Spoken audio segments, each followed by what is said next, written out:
Ընդմիջում է, ինչ եք ուտելու։ Ես խորոված եմ ուզում։ Ես այնքան սոված եմ, որ մի ամբողջ հավի գրիլ կուտեի։ Ես գրիլ իշխան կուտեի։ Հավիդոշ գրիլի մեջ։ Ես խորովածով բրդուճ։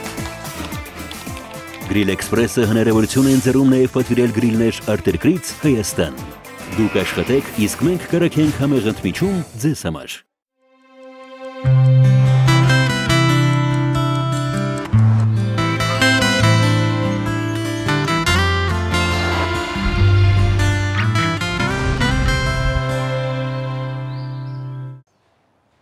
Բարև ձեզ սիրելիներս։ Բարև սիրելի զրուցակիցներ, իհարկե սկսում ենք այսօրվա ծրագիրը մի փոքր անկայուն տրամադրությամբ, ինչևէ, քանի որ մենք ժամանցային ծրագիր ենք, պետք է արտանանք եւ ողջունենք ձեզ։ Դուք գիտեք, որ Ազատության հրապարակում ոստիկանությունը վաղ առավոտյան ցրել է ցուցարարներին, ցավոք մենք ժամանցային ծրագիր ենք եւ իսպար տեղեկատվություն չունենք այդ կատարվածի մասին, բայց կարծում եմ, որ հորիզոնը անաչառ ամեն ինչ, այսպես ասած, ձեր ուշադրությանը կներկայացնի երեկոյան, իսկ մենք փորձենք ամենայն դեպս ժպտալ եւ այնպես կարծես թե ոչինչ չի եղել։ Այո,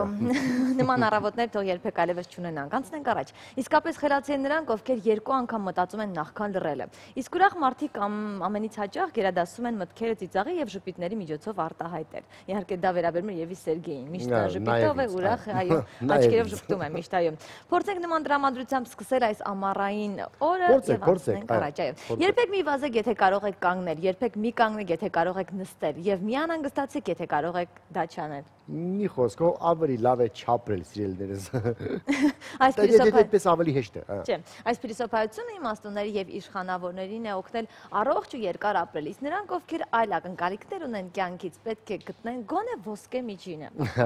Այո, սիրելի մեր իշխանավորներին երևի թե դա էլ չօգնի, բայց ոչինչ։ Վերջին շրջանում երիտասարդության ու գեղեցկության մրցավազքն առաջարկում են դասել հոգեկան հիվանդությունների շարքին։ Իսկ հոգեբանները հիշեցնում են, որ գեղեցկությունը ոչ թե սուբյեկտիվ տպավորություն է, այլև հստակ ծրագիր, որով մարդը ծնվում է։ Ամերիկայի հոգեբանները նաև հստակ համարում են, որ օրական 5 անգամ ավելի սելֆի անելը դա այսպես ասած հոգեկան շեղում է եւ շատ լուրջ մտահոգություն։ Արևմտյան երկրներում վաղուց են ուսումնասիրում արտաքինի ներգործությունը մարդու հաջողության վրա։ Վերջերս ամերիկացի վերլուծաբանները ներկայացրել են հետաքրքիր վիճակագրություն ավելորդ քաշ ունեցող կանանց միջինը 17%-ով քիչ են վաստակում իրենց ցլացիկ կազմվածք ունեցող գործընկերուհիներից։ Այո, սիրելի կանայք, ես առաջարկում եմ հիմա ամառը, սիրելի տնային տնտեսուհիներ, հանեք ձեր բրդերը, տվեք արևին եւ չփխեք։ Համենայն դեպս չփխելու ժամանակ դուրս կհանեք ձեր ջղայնությունը, ձեր ամուսնու հանդեպ, այս երկրի հանդեպ, ամեն ինչի հանդեպ, կչփխեք, մի քիչ կհանգստանաք, համել ձեռդ կնիհարեք երևի։ Իսկ նորվեգացի հոգեբուժները եկել են այն եզրահանգման, որ գրավիչ արտաքինով հանցագործներին դատավորներն ավելի մեղմ պատիժ են սահմանում։ Այո, Վարդուհի, դու արխային կարող ես մի հանցագործություն գործել հենց հիմա, ես կասեմ քեզ միանգամից համաներման տակ կընկնես։ Չես գլխատի Սերգեյ ջանի դեպքում։ Մեկ այլ հետազոտություն ապացուցել է, որ անթերի գեղեցկուհիները հազվադեպ են ղեկավար պաշտոններ զբաղեցնում, քանի որ գոյություն ունեցող կարծրատիպի համաձայն գեղեցկությունը շատերի մոտ ասոցացվում է հիմարության հետ։ Չանցավ միաձայն դա, Սերգեյ, ասել ես ճանաչում եմ գեղեցիկ կանանց, որոնք նաև խելոք են, ճիշտ է, համաձայն են, որ դա քիչ են։ Այո, ավելի ուշ խոսելու ենք եւ իհարկե պատմելու ենք տղերների քաղաքի մասին, իսկ այժմ կարող ենք լսել երաժշտություն, գոնե երաժշտության միջոցով բարձրացնել մեր տրամադրությունը եւ շարունակել ծրագիրը, խնդրեմ։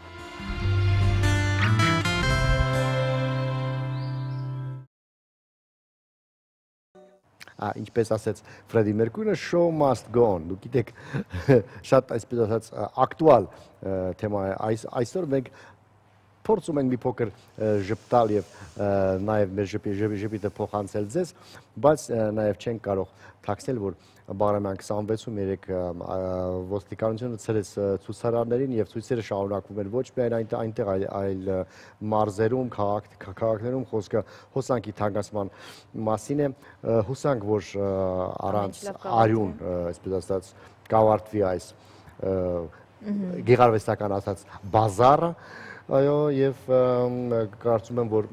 մեր հորիզոնը ձեզ ամեն ինչ կտեղեկացնի, մենք փորձենք այսպես ժամանցային ծրագիր բնալ։ Այո, անցնենք առաջ եւ անցնենք մեր հերթական լուրերին։ Արաբական Միացյալ Էմիրությունների իշխանությունները պատիժ են սահմանել համացանցում վիրավորական գրառումներ կատարողների համար եւ այսպես on-line տիրույթում վիճաբանությունները ծավալողներին կարող են սպառնալ մինչեւ 250,000 դիրհամ տուգանք կամ բանտարկություն։ Պատկերացրեք ինչքան տուգանք դիլհամը, չգիտեմ, դիլհամը քանի դոլար է կամ քանի հդմ Հայաստանի դրամ, բայց երևի թե ասենք լավ կլորի գումար է այսպես ասած, այո, եւ ես պատկերացնում թե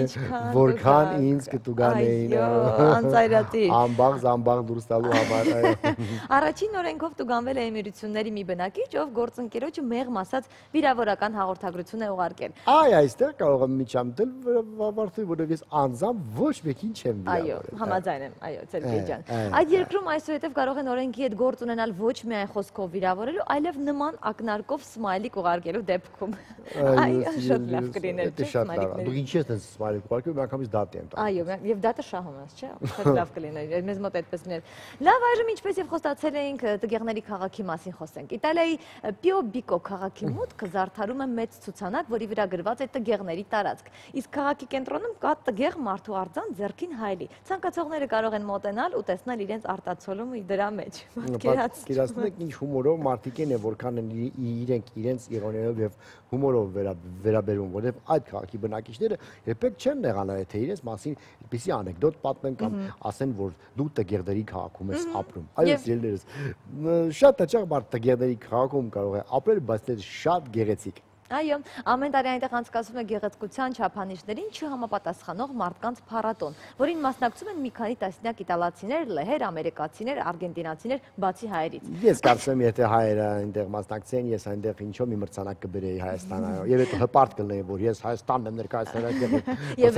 վերջից երրորդ տեղն է զբաղեցրել Սերգեյ ջան։ Այդ միջոցառման մասնակիցների գլխավոր խնդիրն է ցույց տալ աշխարհին, որ գեղեցկությունը հարաբերական հասկացություն է, կամ ցույց տալ, որ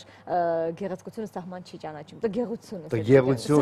տգեղությունը սահման չի ճանաչում եւ տգեղությունը ինչպես եւ գեղեցկությունը հարաբերական հասկացություն են, այստեղ չես կարող չհամաձայնվել օրիորդ Ալեքսանյանի հետ, այո։ Գեղեցկությունը ստրկություն է, տգեղությունը արժանիք։ Այս կարգախոսի ներքո հավաքվում են ոչ այնքան գեղեցիկ արտաքին տվյալներով մարդիկ, որոնք նույնպես երջանիկ լինելու իրավունք ունեն։ Իտալական տգեղների ակումբը հիմնվել է 1879 թվականին, երբ Պիոբիկո քաղաքի ավականին հայտնաբերել է, որ 2000 բնակիչների 128-ը անհավանական տգեղությամբ չամուսնացած կանայք են եւ որոշել նրանց մխիթարել հիշեցնելով Մարսել Պրուստի խոսքերով։ Թողնենք գեղեցկությունների երևակայությունից զուրկ տղամարդկանց։ Այո։ Թողնենք, եկեք այսօր մեր կարգախոսները այդպես։ Այո, թողնենք, այո։ Լավ, գեղեցկության թեմային դեռ կանդրադառնանք, այս բանը արդեն կարող ենք եղանակի տեսությանը միանալ եւ բարձր։ Կմիանանք եղանակի տեսությանը, բայց նաեւ ասեմ սիրելիներս, որ գեղեցկությունը ում է պետք, բախտ է պետք ունենալ, սիրելի աղջիկներ, բախտ, քիչ սիրուն աղջիկ կա, որ տունը մնացած է։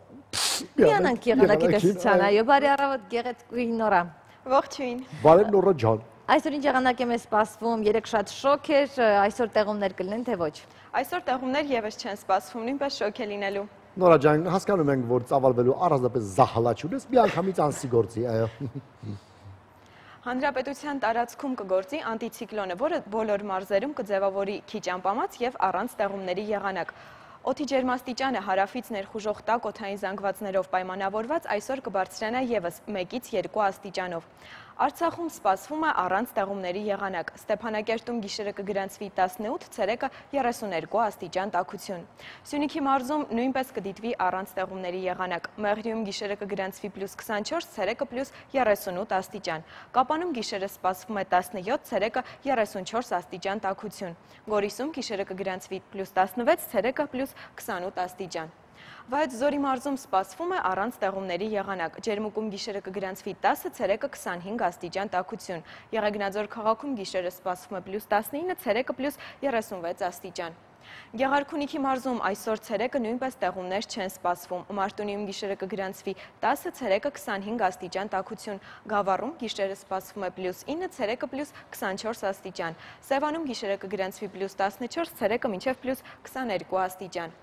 Կոտայքի մարզում սպասվում է փոփոխական անպամացություն։ Հրազդան քաղաքում գիշերը սպասվում է 13, ցերեկը մինչև 25 աստիճան տաքություն։ Աբովյանում սպասվում է +19, ցերեկը +33 աստիճան։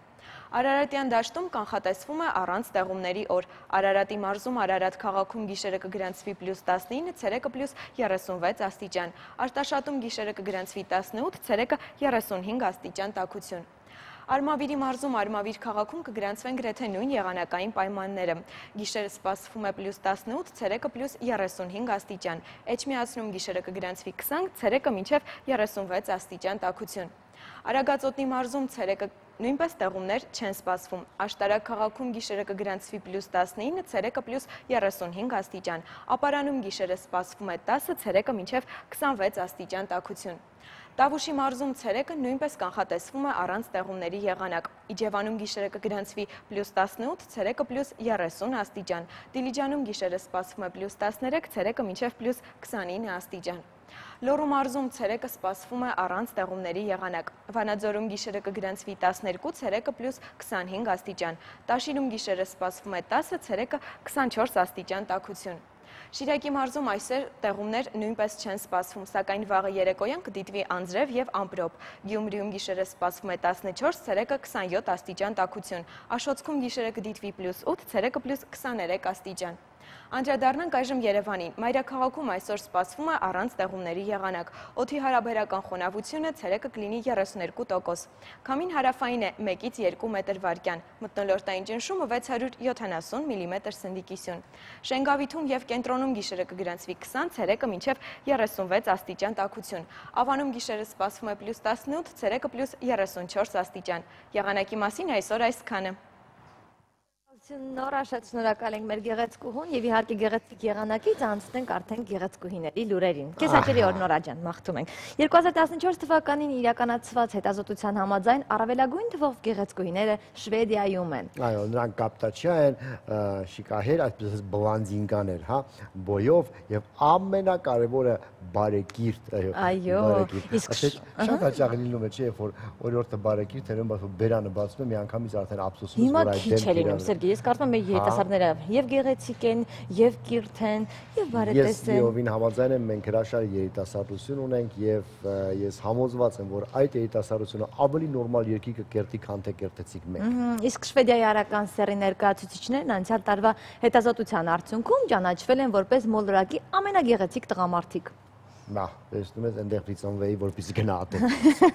Իդեպ շիկահերները նաև հատուկ օր ունեն, սկսած 2006 թվականից, մայիսի 31-ին նշվում է շիկահերների օրը։ Գիտնականների կարծիքով իսկական շիկահերը հազվադեպ երևույթ է, եւ նրանց հաշվարկներով արդեն 2202 թվականին խարտյաշ կանայք վերջնականապես կանհետանան երկրի երեսից։ Չեմ հավատում, որովհետեւ մենք շատ խարտյաշ կանայք ունենք, այո, շիկահեր երեխաներ ունենք նաև մարզերում եւ ի վերջո չենք մոռանում, որ իրականում հայերը առաջ բավականին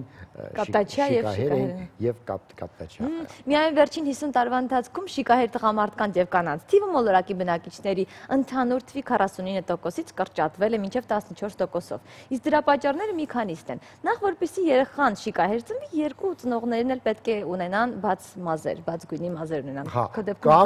Կամ գոնե հայրը պետք է գնա արտագնա աշխատանքի, այո, ասենք որպեսզի մոր երեխան շիկահեր։ Ում մոր երեխան, այ դա պետք է ճիշտ։ Երկրորդն այն երկրում, որտեղ գերակշռում են մազերի մուգ գույնը։ Բնակչությունն անշեղորեն աճում է, իսկ եվրոպացիները, գերմանացիները, սկանդինավցիները, ռուսները, որոնք շիկահեր գենի կրողներ են, ավելի ու ավելի հաճախ են սահմանափակվում մեկ երեխայով։ Այնպես որ պետք է շատ ունենալ երեխաներ։ Լավ, այս պահին Սերգեյ ջան, շիկահերներից անցնենք գովազդին, կարճատեմ ընդմիջում, կատարենք սրճենք, այնուհետև կվերադառնանք։ Բայց երեխաներ ունենալու թեման ինձ դուր եկավ, գիտես, հետաքրքիր է։ Գովազդից հետո կխոսենք։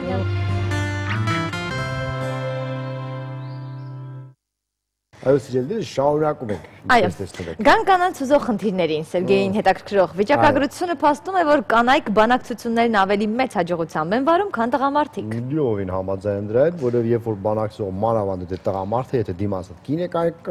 կանգնած չոքերը միանգամից ծալվում։ Գրեթե 100 միլիոն կին չի բավականացնում, որպեսզի աշխարհում սեռերի հավասարություն լինի։ 100 միլիոնի եղածն ինչ է, դա չինաստեն կխնդրեն կլրացնեն բացը։ Բայց մեզ մոտ բավարար է, չէ՞, 4 տեղ բավարար է։ Մեզ մոտ մեր ազգային ժողովում 4 հատ կին ունենք,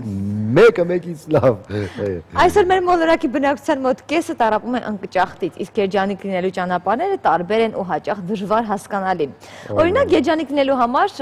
գումարը հարկավոր է ծախսել ոչ թե իրերի, այլ փորձի վրա։ Փորձի վրա այսինքն ինչ նկատի ունես։ Փորձել այդ գումարը վաստակել, աշխատել, ծախսել, ինչ որ մի գործ ձեռնարկել, ոչ թե տալի կառնելիք լինել։ Երևի Սերգեյ ջան։ Երջանկությունը կարելի է փողով գնել, բայց եթե դուք վաստակում եք տարեկան նվազագույնը $75,000։ Իհարկե այդ ամեն ինչը, եթե դուք առողջ եք, որովհետև մարդ առողջ չի, որքան է փող ունենա նա միևնույն երջանիկ չի։ Բայց հետաքրքիրը այն է, որ $75,000-ից ավելի շատ կամ պակասի դեպքում հնարավոր չէ երջանիկ լինել։ Հենց այդքան է պետք $75,000 տարեկան։ Ես էլ ասում եմ Աստծուց ինչ խնդրեմ։ Դու էլ գիտես 75,000 դրամով պետք է երջանիկ լինել, շփոթել ես դոլարի դեպքում։ Երբ որ Վարաբյանին հարցեցին, թե որքան եք ես պետք երջանիկ լինելու համար, նա ասաց 100 ռուբլի, ընդհանրապես։ Ես էլ եմ դու կարող է պատահից միայն $100 է պետք։ Դու մի ասա $175,000։ Շատ լավ։ Ես Աստծուց կխնդրեմ հենց այդ գումարը։ Դու հոգեպես ես, ոչինչ հարուստ Սերգեյ ջան, մի մոռացիր։ Շատ հոգեբաններ ստրեսը դասում են վարակիչ հիվանդությունների շարքին։ Նրանք ապացուցել են, որ ընկճախտի մեջ գտնվող մարդկանց հետ շփումը բացասական է ազդում այդ խնդիրը չունեցող մարդկանց վրա։ Անտարակույս ելներս վանեք ձեր շրջապատից բոլոր նվնվածող մարդկանց, բոլոր մարդկանց, ովքեր որ ասում են երկիրը երկիր չի, այս մեկը չի դզվելու եւ այլն, ոչ։ Հավատացեք, որ մի օր լավ է լինելու, մի օր անպայման մեզ համար լավ է լինելու, իսկ ոմանց համար շատ վատ։ Լավ ասեցիր, մի օր բարձվում է ամենադեպրեսիվ տարիքը 18-ից 33-ն է։ Դու անցել ես փաստորեն դեպրեսիվ։ Ես անցել եմ բոլոր տարիները, Վարդան ջան, մարդ այդքան չի ապրում։ Կրթություն, ընտանիք, աշխատանք, այդ ամենը ուժեղ ստրես է առաջացնում, իհարկե հենց այդ տարիքում 18-ից 38-ում։ Ասված է Աստվածաշնչում, երջանիկ է նա, ով Այո, քեզ նման ստացվում է, որ կյանքի ծաղկուն եւ լավագույն համարվող տարիները ամենածանրն են մեր առողջության համար։ Այնպես որ պետք է վայելել յուրաքանչյուր օրը։ Բոլոր նրանք, ովքեր որ անցել են ծաղկուն տարիքը, վերջապես ուրախացեք, դուք այլևս ստրեսի ենթարկվելու ոչ մի բան չունեք։ Արդեն հետևում է ձեր միջին տարիքի, այսպես ասած, ճգնաժամը։ Դուք արդեն հասկացաք, որ դուք ոչնչություն եք եւ վերջ կարելի է հանգիստ ապրել առանց ոչ մի ամբիցիաների, իհարկե։ Այժմ օրվա մասին արդեն 7 տարի է ողջ աշխարհում հունիսի 23-ը նշվում է որպես միջազգային օլիմպիական օր՝ ի հիշատակ օլիմպիական շարժման վերածնման։ Ժամանակակից օլիմպիական առաջին խաղերն անցկացվել են 1896 թվականին Աթենքում 311 մարզիկների մասնակցությամբ։ Հիմա սպորտային այդ իրադարձությունն անցկացվում է 4 տարին մեկ անգամ եւ իր վրա կենտրոնացնում ողջ աշխարհի մարզասերների ուշադրությունը իհարկե։ Օլիմպիական խաղերին այո մենք բարբերաբար հետևում ենք, այն շատ հետաքրքիր է։ Ես քանի որ սպորտի շատ հեռու բան եմ, Վարդան ինձ որ միանում է սպորտի թեմայով, ես մի անգամից ուսում եմ։ Ես երջանիկներից եմ, ով եղել է Օլիմպիա քաղաքում եւ տեսել Վարազդատ թագավորի Կիսանդրին, մենք պետք է բարբերաբար հպարտանանք մեր մարզիկներով, լուսաբանենք եւ իհարկե Վարազդատի Կիսանդրիով վերև գոտկատեղից թե ներքև։ Սերգեյ, այս բանը կարող ենք դիտել տեսանյութ, որը պատմենք օլիմպիական խաղերի մասին։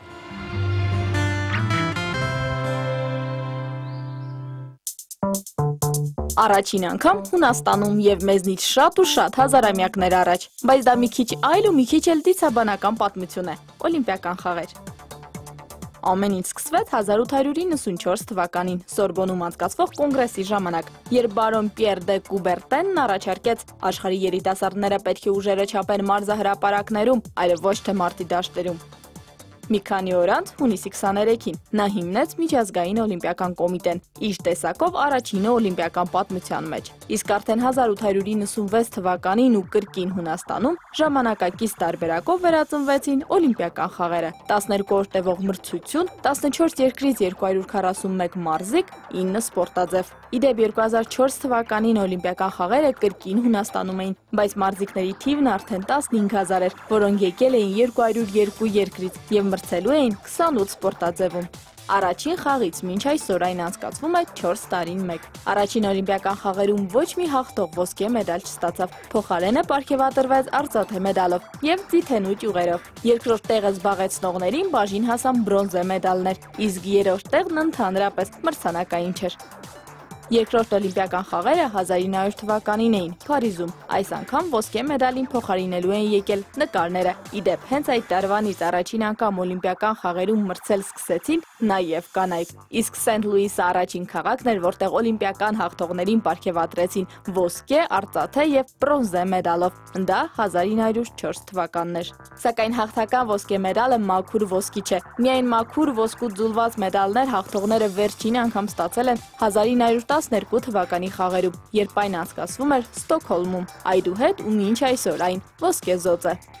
Հեռուստատեսությամբ օլիմպիական խաղերը հեռարձակվել սկսեցին, երբ արդեն 1936 թվականն էր, երկիրը Գերմանիան։ Օլիմպիական խաղերի ճգնաժամ պատմությունը եւս ունեցել է։ 1916, 1940 եւ 1944 թվականներին օլիմպիական խաղերը աշխարհում պարզապես չեն անցկացվել հասկանալի պատճառներով։ Օլիմպիական խաղերի մեջ ռեկորդային երկիրը Չինաստանն է, թեպետ մինչև 1984 թվականը ոչ մի մեդալ Չինաստան չէր հասել։ Իսկ 1984 թվականին, երբ օլիմպիական խաղերը հասան Չինաստան, հենց այդ տարի ոչ ավելի ոչ պակաս 100 մեդալ, որոնցից 51-ը ոսկյա, մնաց Չինաստանում, ու այդ տարվանից սկսվեց չինական հաղթարշավը օլիմպիադայում։ Մինչև 1924 թվականը օլիմպիական խաղերն անցկացվում էին միայն ամռանը, 1924 թվականից նաև ձմռանը։ Մինչև 1994 թվականը դրանք անցկացվում էին 4 տարին մեկ, միևնույն տարում, 1994 թվականից կրկին 4 տարին մեկ, բայց 2 տարի տարբերությամբ։ Եվ քանի որ ձմեռային օլիմպիադայում սպորտաձևերը քիչ են, այն տևում է 10 օր, մինչդեռ ամառային օլիմպիադան մինչև 15 օր։ Օլիմպիական խաղերում տարիների ընթացքում թեպետ շատ բան է փոփոխվել, բայց անփոփոխ են մնացել դրոշը, նշանը, նշանաբանը եւ կրակը, որն անպայման վարվում է Հունաստանում եւ այնտեղից ուղևորվում օլիմպիական երկիր։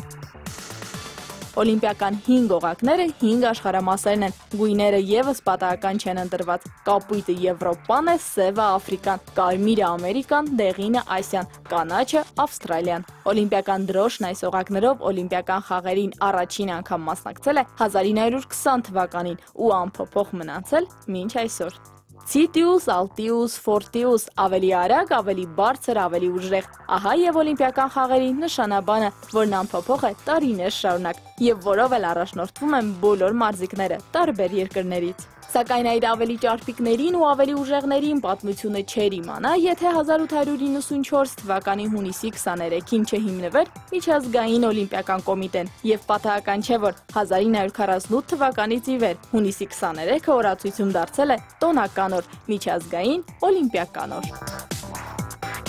Իրինա Մկրտչյան, Առավոտը շանթում։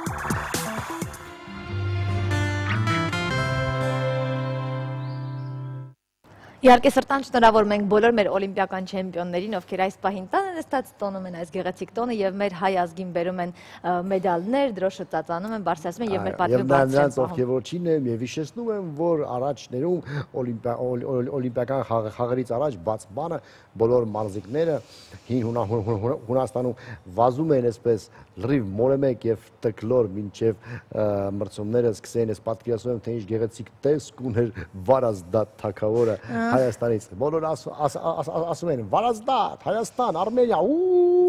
Վարազդատը ստեր վազել եւ հենց այդ օրվանից Վարազդատի կիսանդրին տեղադրվեց հենց Աթենքում, հենց երբ որ տեսան Վարազդատի բարեմասությունները, կիսանդրին մի անգամից տեղադրեցից կեսից անդրին տեղադրեցին։ Անցնենք առաջ եւ հիշեցնենք մեր հաղորդման հովանավորին։ Մեր հաղորդման հովանավորն է իմ ընտանեկան բժշկական կենտրոնը, որտեղ հաշված րոպեների ընթացքում իրականացվում է բոլոր օրգանների համակարգչային ախտորոշում, որովայնի 4D սոնոգրաֆիա։ Կատարվում է կրծքագեղձի ստուգում, գործում է էքսպրես լաբորատորիա, ուշադրություն, նոր ակցիա իմա բժշկական կենտրոնի կողմից, վահանաձև գեղձի եւ ճիճվակրության ստուգումը, ողնաշարի ֆունկցիոնալ հետազոտությունը եւ ողնաշարի ստուգումը, ախտորոշումը կատարվում է անվճար եւ առանց տարիքային սահմանափակման։ Անվճար է նաեւ բժշկական խորհրդատվությունը։ Զանգահարեք, հերթագրվեք եւ այցելեք իմա բժշկական կենտրոն։ Հեռախոս 50 80 50 զանգահարեք սիրելիներս եւ հնարավորին չափ առողջ եղեք։ Հասցեն Մաշտոցի 33 կոտորակ 1։ Եվ մեր հաղորդման մյուս հովանավորն է BHS անգլիական հագուստի եւ տան պարագաների խանութը, որտեղ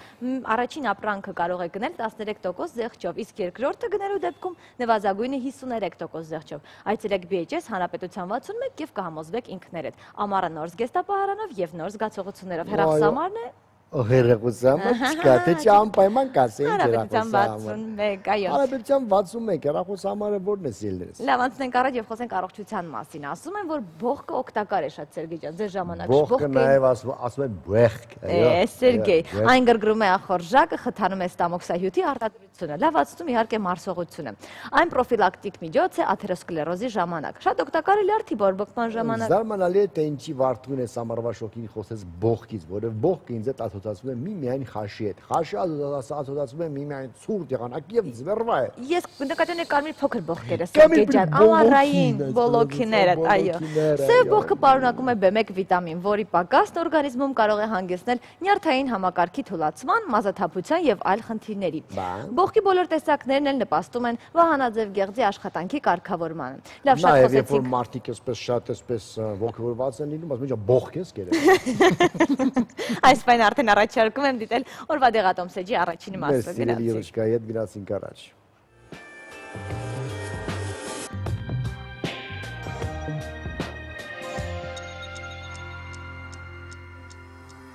Բարի լույս, թեպետ սնունդը մեր կյանքում շատ կարևոր նշանակություն ունի, բայց հաճախ կարող է նաև դառնալ տհաճ զգացողությունների պատճառ, ինչպիսիք են օրինակ վքնածությունը, որ դեպքերում է այն առաջանում եւ ինչպես կարող ենք ազատվել դրանից, պարզենք Նինա Մուրադյանի հետ։ Բարև ձեզ։ Բարև ձեզ։ Նախ նկարագրենք այս երևույթը, որն ենք մենք որակում արդեն որպես վքնածություն։ Վքնածությունը դա այն զգացողությունն է, որը արտահայտվում է լիքության զգացողությամբ եւ որովայնի շրջանագծի մեծությամբ։ Հիմնական պատճառները որոնք են։ Պատճառները կարող են լինել բազմազան, ինչպես կարող են պատճառ հանդիսանալ մեր սննդի օգտագործումը եւ սննդակարգը, այդպես էլ այն կարող է լինել կարևոր հիվանդությունների որպես համախտանիշ։ Հիմնականում որ հիվանդություններն են ուղեկցվում վքնածությամբ։ Հիմնականում դա մարսողական համակարգի բոլոր հիվանդությունների ժամանակ մենք կարող ենք ունենալ վքնածության զգացողություն։ Նշանակություն ունի վքնածության զարգացման պատճառները։ Մենք ունենում ենք վերին հատվածների վքնածության զգացողություն, դա կարող է առաջանալ ինչպես հիվանդության, այդպես էլ սննդակարգի խախտման հետևանքով։ Օրինակ, ստամոքսում այդ վքնածության ծանրության զգացողությունը առաջանում է այն դեպքում, երբ որ ունենում ենք ստամոքսի պատերի լայնացում, այսինքն նա ավելի շատ է ձգվում պատերը, քան նորմալն պետք է ձգվեն։ Դա լինում է մի անգամից, երբ անձը սոված գալիս է եւ մեծ քանակությամբ սնունդ է օգտագործում, եւ իմպուլսները չհասնելով ուղեղ հագեցվածության զգացողությունը չառաջանալով նա մեծ քանակությամբ սնունդ է օգտագործում։ Առաջանում է բոլոր պատերի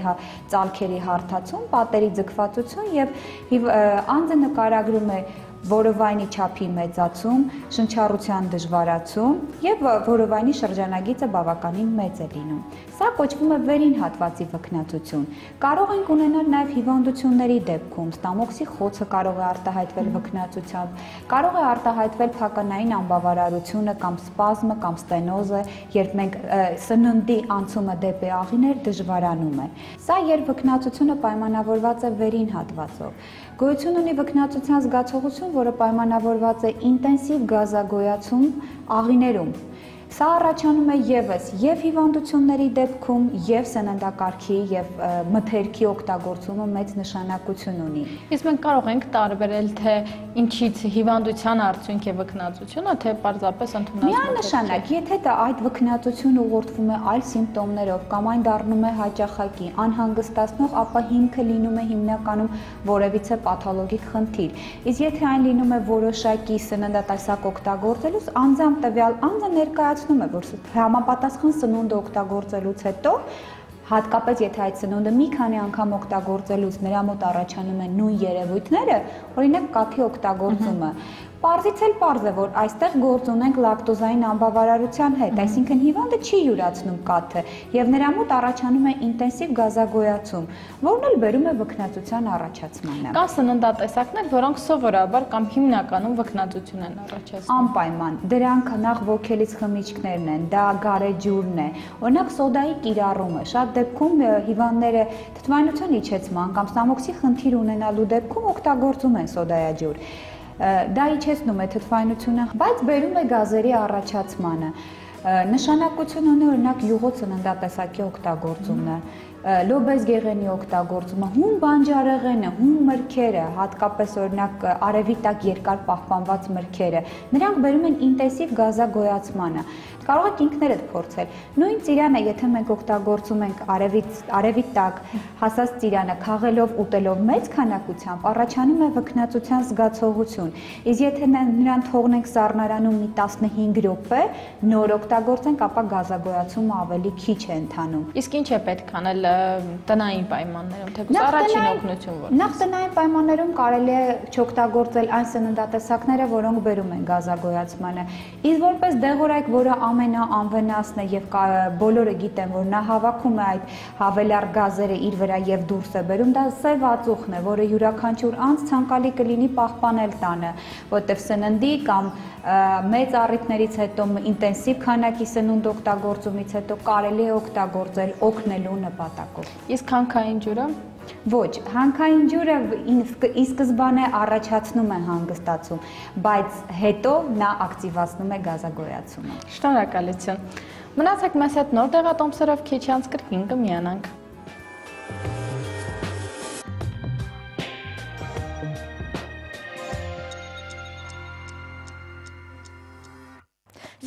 Կարճատև գովազդել ունենք, միած սիրելիներս, մի փոքր թոթափեք։ Ընդմիջենք, այո, այնուհետև խոսելու ենք ձեռագրից եւ նրա նշանակություններից։ Մնացեք մեզ հետ։ Այն ուրիշ բաների մասն եք խոսենք։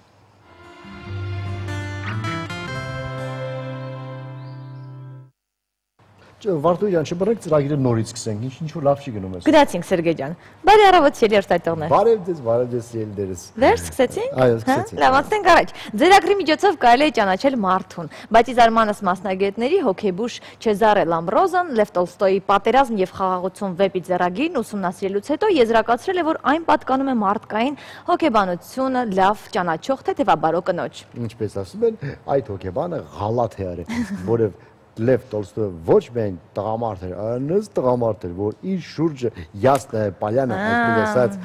կալվածքում ոչ մի կին չմնաց, որ Լև Տոլստոյի ձեռի տակով չանցներ։ Դե ձեռը իհարկե, այսպես այսօր չգիտեմ ինչ է կատարվում, Նապոլեոնը ողջ կյանքի ընթացքում 7 անգամ փոխել է ձեռագիրը։ Տարիների ընթացքում այն դառնում է ավելի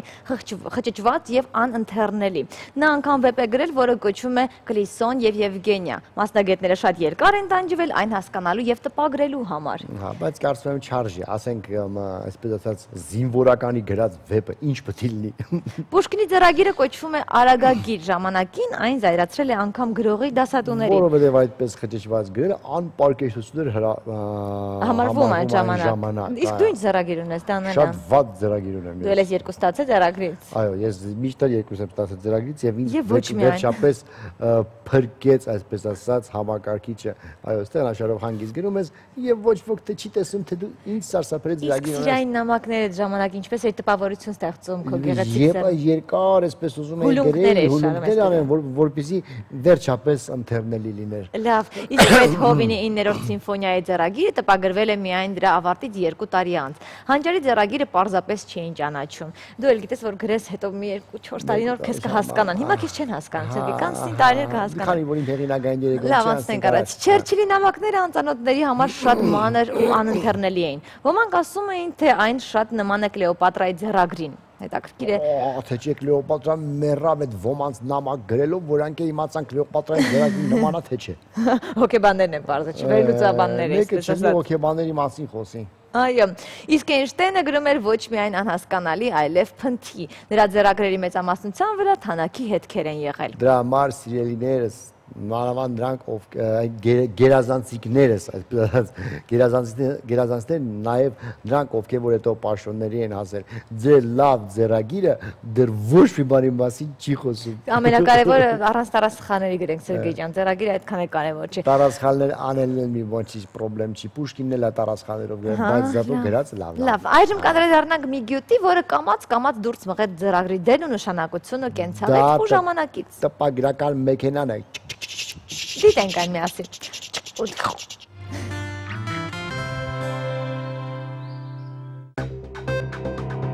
Կար ժամանակ, երբ այն պետք էր, կարևոր էր, թանկ էր ու նորույթ էր։ Այդ ժամանակից թեև շատ չի անցել, բայց այսօր այն վաղուց արդեն նորույթ չէ, տպագրական մեքենա։ Առաջին քայլերը հասնում են մինչև 1714 թվական։ Առաջինը անգլիացի ժամակորդ Հենրի Միլի գլխում միտք ծնվեց նամակ գրելու համար ստեղծել մեքենա եւ ստեղծեց։ Սակայն դրանով գրելը շատ դանդաղ էր ստացվում, քանի որ յուրաքանչյուր տառը տպագրելուց առաջ պետք էր այն ներկել, եւ առաջին տպագրող մեքենան այդպես էլ չճանաչվեց ու չտարածվեց։ Մարդիկ շարունակում էին նամակ գրել ձեռքով, փետուրով, թանակով եւ այլ միջոցներով։ Միաժամանակ շարունակվում էին փորձերը տպագրական նոր մեքենա ստեղծելու, սակայն ոչ արդյունավետ։ Այդպես մինչև 1867 թվականը, երբ ամերիկացի ինժեներ Քրիստոֆեր Շոուզը եւ Սամուել Սուլենը միասին հորինեցին եւ ստեղծեցին բար տպագրող մեքենա։ Նրանք երկուսն էլ նախկին տպագրիչներ էին։ Այդ տպագրական մեքենայի մեխանիզմը հեշտ էր, նույնքան հեշտ էր նաեւ օգտագործելը, իսկ ամենակարևորը այն ավելի արագ էր, քան ձեռքը։ Գյուտը հավանեցին ու արտոնագրեցին 1868 թվականի հունիսի 23-ին։ Առաջին օրինակի ստեղնաշարը երկու շարք ուներ թվերով եւ տառերով A-ից Z։ Տառերը միայն մեծատառեր էին, իսկ 1 եւ 0 թվերը պարզապես չկային։ Գյուտը կար, պահանջարկը կար, սակայն այն դեռ անհասանելի էր։ Հասանելի դարձավ միայն 1874 թվականից, երբ Շոուզը արտոնագիրը վաճառեց Ֆիլ Ռեմինգտոնին։ Վերջինս էլ հիմնեց Remington ընկերությունը, որն էլ արտադրեց տպագրական մեքենան։ Այդպես սկսվեց տպագրական մեքենայի բիզնեսը։ Մոդելներն ավելի կատարելագործված էին, դիզայնով ավելի գեղեցիկ։ Շատ շուտով մեխանիկականը փոխարինվեց էլեկտրականով, նույն մեխանիզմով, բայց արդեն ուժերի քիչ լարմամբ ու ավելի արագ։ Իդեպ սկզբնական մեքենայի ստեղնաշարի դասավորությունը անհարմար էր, այն պարբերաբար փոփոխվեց մինչև 1895 թվականը, երբ ստեղծվեց Underwood տպագրիչը, եւ այդուհետ բոլոր մեքենաներն արտադրվում էին հենց այդպիսի ստեղնաշարով։ Այսօր էլ տպագրական մեքենայից մնացել է միայն ստեղնաշարը, նույն դասավորությամբ, բայց արդեն համակարգչի վրա։ Եվ եթե 20-րդ դարի կեսերին հնարավոր չէր գտնել որևէ ընկերություն, որտեղ չլիներ տպագրական մեքենա, ապա 21-րդ դարում արդեն նվազագույնի են հասել տպագրական մեքենա արտադրող ընկերությունները։ Smith Corona, Olivetti, Adler Royal, Olympia, Brother։ Վերջին ընկերությունը փակվեց 2011 թվականի ապրիլին։ Այն գտնվում էր Մումբայում եւ պատկանում էր հնդկական ընկերությանը։ Իսկ տպագրիչ մեքենայի վերջին նմուշը արտադրվել է 2012 թվականի նոյեմբերին Brother ֆաբրիկայում եւ այն կոչվեց վերջինը։ Այդ վերջինը նվիրվեց Լոնդոնյան գիտությունների թանգարանին։ Այդպիսով տպագրական մեքենայի առաքելությունն ավարտվեց ու սկսվեց համակարգչային դարաշրջան, որը գուցե եւ չլիներ, եթե չլիներ տպագրական մեքենան։ Իրինա Մկրտչյան, Առավոտը շանթում։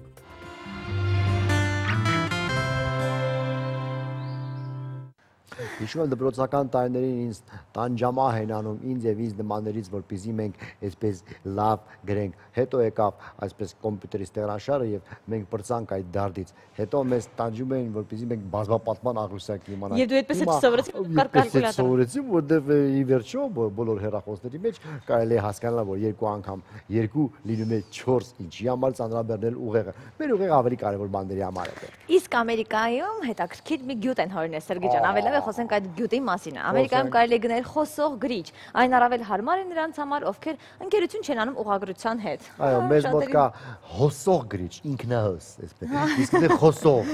ինքնախոս։ Գրելու ընթացքում այն ուղղում է սխալները, թարգմանում եւ տեքստը եւ բարձրաձայն արտաբերում գրվածը։ Հատուկ Սերգեյի համար է դա, քանի որ համացանցը գրելուց մի հատ մտածեք, ինչ է գրում, որևէ գրում է կողքի սենակում լսում է։ Էդ ինչ ես գրում։ Եվ սխալներ են անում, չէ՞, այդ ընթացքում կողքիսենյակից։ Հոգեբանները վստահեցնում են, որ մտածելիս գրիչ կրծողները ստեղծագործական միտք ունեցող անհատներ են։ Դու կրծել ես քո գրիչը դպրոցում։ Վարդի բերանս դիպած գնա առաջ։ Ամեն վարքյան աշխարհում վաճառվում է 125 գնդիկավոր գրիչ։ Գնդիկավոր գրիչները դա գիտեք ինչն են։ Շարիկը վերուչքա։ Խորհրդային շրջանում շատ դպրոցներում արգելվում են գնդիկավոր գրիչ օգտագործել, քանի որ կարծում են, թե այն կարող է խանգարել երեխայի ձեռագիրը գեղեցկացնելու գործում։ Դա շատ վաղուց էր, ես անգամ չեմ հիշում,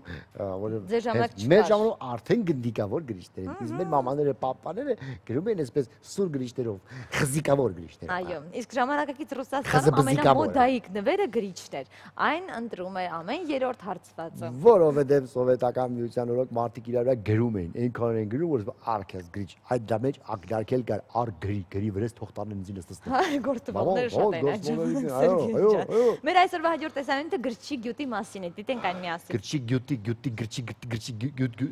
Ռեպես կարդում։ Սրածայր քար, մետաղ, փայտ, փետուր կամ սուր ծայրով ցանկացած այլ իր։ Այդպես մինչև կստեղծվեր մերօրյա գրիչի նախապապը՝ գնդիկավոր գրիչը։ Այն պաշտոնապես թվագրվում է 19-րդ դարի վերջին։ 1888 թվականի հոկտեմբերի 30-ին դրա պատենտը ստացավ Ջոն Լաուդը, 1916-ին Վան Վետչեն Ռայսբերգը։ Իսկ արդեն ժամանակակից գնդիկավոր գրչի պատմությունը հասնում է 20-րդ դարի 30-ական թվականներ, երբ հունգարացի լրագրող Լասլո Ժոզեֆ Բիրոյի գլխում ծագեց փետուրով գրիչը, նորով փոխարինելու միտքը։ Բիրոյին օգնության է հասնում եղբայրը, մասնագիտությամբ քիմիկոս Գեորգին։ Արդյունքում գրչի սուր ծայրը վերածվում է թանաքով լցված ձողի, ծայրին ազատ պտտվող գնդիկ։ 1938 թվականին արդեն առաջին օրինակը պատրաստ էր, այն արդարացրեց եղբայրների սպասելիքները, գրեթե միաժամանակ գնդիկավոր գրչի արտադրության պատենտը գնեց Մեծ Բրիտանիայի ռազմաօդային ուժերը իր օդաչուների համար, ովքեր դժվարանում էին օդում փետրավոր գրիչներով գրել, սակայն գնդիկավոր գրչի զանգվածային արտադրությունը հետաձգվեց, քանի որ սկսվեց Երկրորդ համաշխարհային պատերազմը։ Լրագրող Լասլո Բիրոն արտագաղթեց Փարիզ, ապա Արգենտինա։ 1940 թվականին նրան միացավ նաև քիմիկոս եղբայրը։ Հենց Արգենտինայում էլ եղբայրների նախագիծը կրկին մեկնարկեց։ Իսկ այդ հարցում նրանց օգնեց արգենտինացի գործարար Խուան Մեյնին, ով համաձայնեց ներդրումներ կատարել գնդիկավոր գրչի արտադրության մեջ։ Հաջողված բիզնեսը գործընկերները $1 միլիոն վաճառեցին Eversharp ընկերությանը, եւ արդեն 1942 թվականին արգենտինական մի փոքր արտադրամասում աշխարհում առաջին անգամ սկսվեց գնդիկավոր գրիչների արտադրությունը։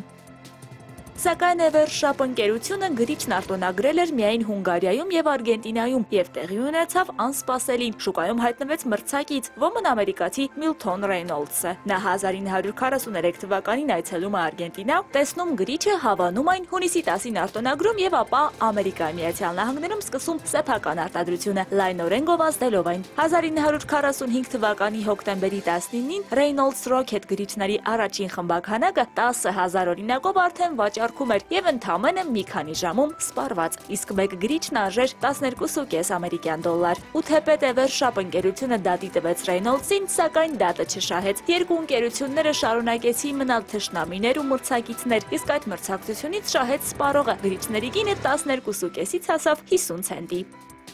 Գրիչի համբավը դուրս եկավ ԱՄՆ-ի սահմաններից ու Եվրոպայում եւս հեղաշրջում կատարեց, որտեղ առաջատարը ֆրանսիական BIC ընկերությունն էր։ Այն համատեղում էր լավ որակը եւ ցածր գինը։ Ֆրանսիացի Մարսել Բիկի ստեղծած BIC Corporation-ն այսօր էլ իր ձեռքի տակ է պահում ԱՄՆ-ում գնդիկավոր գրիչների շուկայի 1/3-ը։ Իսկ Լասլո Բիրոն իր առաքելությունն ավարտելով ու բավականաչափ հարստանալով գլուխը չցավեցրեց ոչ լրագրության մեջ, ոչ էլ բիզնես քաշքշուկներում, այլ իրեն նվիրեց բնանկարչությանը։ Սակայն այնուամենայնիվ պատմության էջերում նա մնաց ոչ որպես լրագրող եւ ոչ էլ որպես բնանկարիչ, այլ հենց գրիչի գյուտարար, ում ծննդյան օրը սեպտեմբերի 29-ը Արգենտինայում համընդհանուր տոն է գյուտարարի օրը։ Գյուտարար, ով մարդկության կյանքը բաժանեց գրիչից առաջ եւ գրիչից հետո ժամանակաշրջանների։ Հետո ինչ որ գրիչի պաշտոնական ծնունդը նշվում է Reynolds-ի կողմից գրիչի գյուտի արտոնագրման օրը հունիսի 10-ին։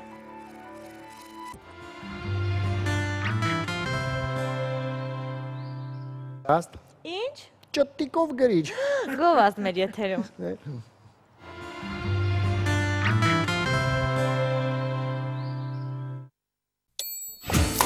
Ընդմիջում է, ինչ եք ուտելու։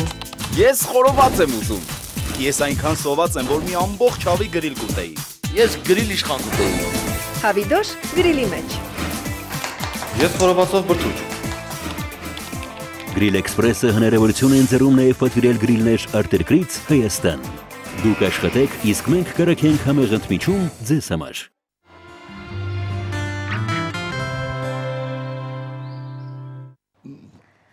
Այնինչն է, որ երեխան անդադ ուզում է դուրը, չէ, մի կեր հերիքա մի հատ կերար ավելի չի կարելի ուտել եւ այլ, դա իհարկե պաղպաղակ։ Մեր շատ սիրելի ձեր մանկության տարիներից կհիշես Սերգեյ ջան, որ փողոցներով գալիս էին, միացնում էին մի հետաքրքիր գեղեցիկ երաժշտություն։ Ձեր մանկության ժամանակ է, մեր մանկության ժամանակում ուղղակի կաֆեում ծախում էին, մարդիկ գնում պլոմբիր առնում ուտում էին։ Լավ, այս պահին դիտենք որակի հետքերով էջը, որ անդրադարձել է հենց պաղպաղակին։ Դիտենք այն միասին։ Էսկիմոս։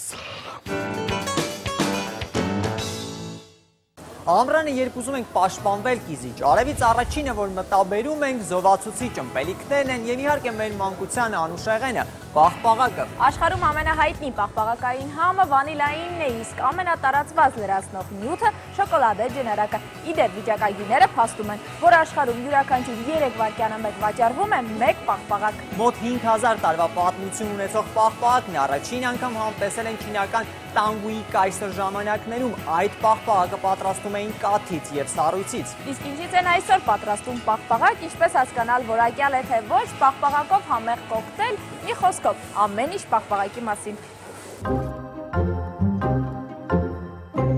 Պաղպաղակի ստեղծումն ունի բազմաթիվ վարկածներ։ Որոշ պատմական աղբյուրներ պնդում են, որ այն ուտում էին դեռևս Ալեքսանդր Մակեդոնացու օրոք։ Պաղպաղակի մասին հնագույն հիշատակությունները կապվում են Հռոմի կայսր Ներոնի եւ Չինաստանի միապետ Տանգուի հետ։ Վերջինիս համար պատրաստում էին կաթից ու սառույցից աղանդեր։ Իսկ Հռոմի կայսր Ներոնի համար դեռևս մեր թվարկությունից առաջ 62 թվականին պատրաստում էին սառույցից, մրգերից ու մեղրից պատրաստված անուշեղեն, որի համար ստրուկներին ուղարկում էին լեռներ, ձյուն եւ սառույց բերելու։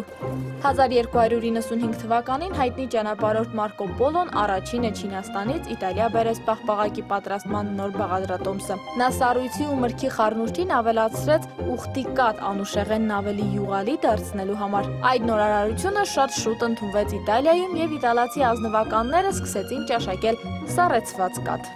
1533 թվականին Եկատերինա Մեդիչին ամուսնացավ Ֆրանսիայի թագավոր Հենրի II հետ եւ դարձավ Ֆրանսիայի թագուհի։ Նա Իտալիայից իր հետ բերեց սառեցված կաթի բաղադրատոմսը։ Ֆրանսիացիները շատ սիրեցին այս նորույթը։ Ֆրանսիացի մի խոհարար բացեց խանութ, որտեղից էլ վաճառում էր այդ համեղ քաղցրավենիքը։ Նա առաջինն էր, որ սառեցված կաթին ավելացրեց շոկոլադ եւ ելակ։ Երբ Չարլզ առաջինը 1600 թվականին այցելեց Ֆրանսիա, նրան հյուրասիրեցին սառեցված այս անուշեղենը։ Չարլզ առաջինին այն այնքան դուր եկավ, որ թագավորը խոհարարին խնդրեց վաճառել իրեն բաղադրատոմսը։ Այսպիսով անգլիացի ազնվականները նույնպես սիրեցին այս սառը աղանդերը։ Պաղպաղակը Անգլիայից Ամերիկա հասավ 1700 թվականին։ Առաջին պաղպաղակի սրահը Ամերիկայում բացվեց 1776 թվականին։ 1843 թվականին ամերիկուհի Նենսի Ջոնսթոնը հորինեց պաղպաղակ սառեցնելու սարքը, որը հեշտացրեց պաղպաղակի պատրաստումը։ 1851 թվականին Ջակոբ Ֆուբելը ԱՄՆ-ում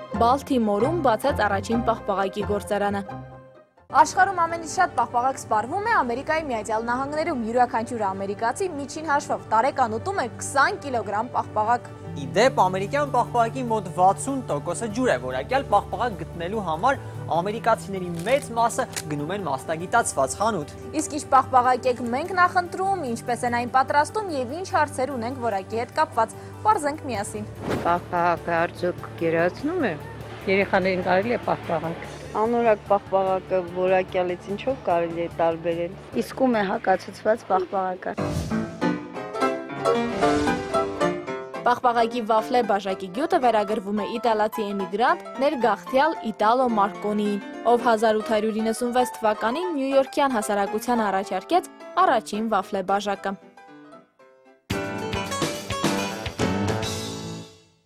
Սպառողների հարցերին պատասխանում է գաստրոենտերոլոգ Աննա Մարտիրոսյանը, Բայլույս։ Բարև ձեզ։ Սիրում եք պաղպաղակ։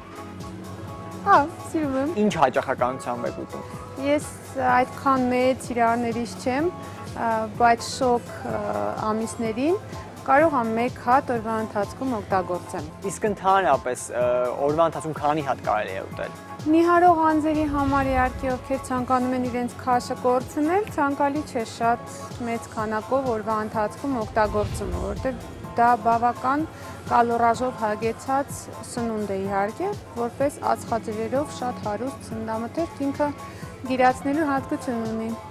Պաղպաղակ ինչից են այն ստանում, հա, փորձենք հասկանալ, ինչ այն պարունակում առհասարակ։ Ճիշտ կազմը իր մեջ պետք է ընդգրկի բնական սննդամթերք, առաջին հերթին կաթ, եւ սերուցք։ Կաթ թե խտացած կաթ։ Կարող է հավելումով լինի նաև խտացված կաթ, բայց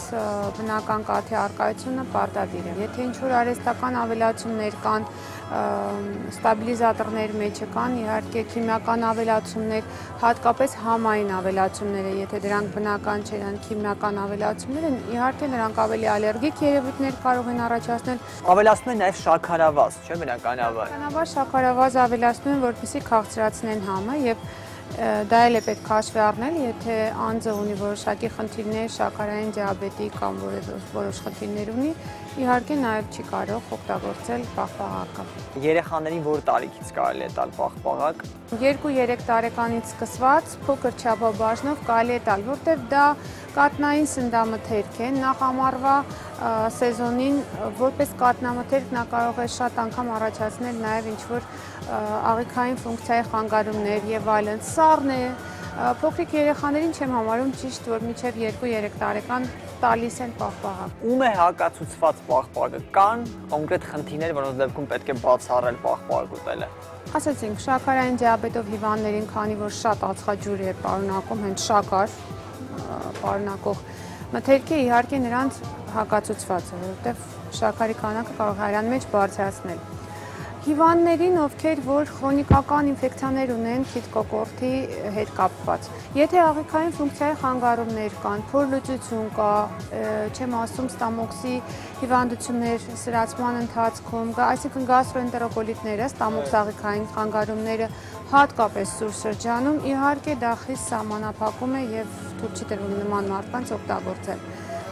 Քանի որ պաղպաղակ է, պարունակում է կաթ, ապա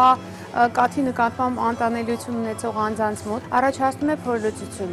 հատկապես երեխաների շրջանում։ Այ խոսացինք փորլուծության մասին, ասում են պաղպաղակն ուտելուց հետո եթե ջուր ես խմում, այդ խնդիրը նորից առաջացնում։ Շատ անգամներում հատկապես երեխաների մոտ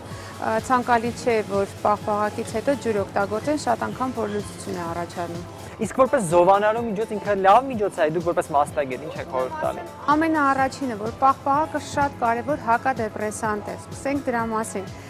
Չկա մի մարդ, որը ուտի պաղպաղակ եւ բավականություն չստանա եւ տրամադրությունը չբարձրանա։ Այո, ինչու, որովհետեւ պարունակում է տրիպտոֆան իր մեջ, այն ամինաթթուն, որից սինթեզվում է սերոտոնինը։ Սերոտոնինը գիտենք, դա երջանկության հորմոնն է։ Պատահական եկեք ընտրենք պաղպաղակ, տեսնենք ինչ բաղադրություն ունեն դրանք եւ նաեւ ժամկետը ինչքան է։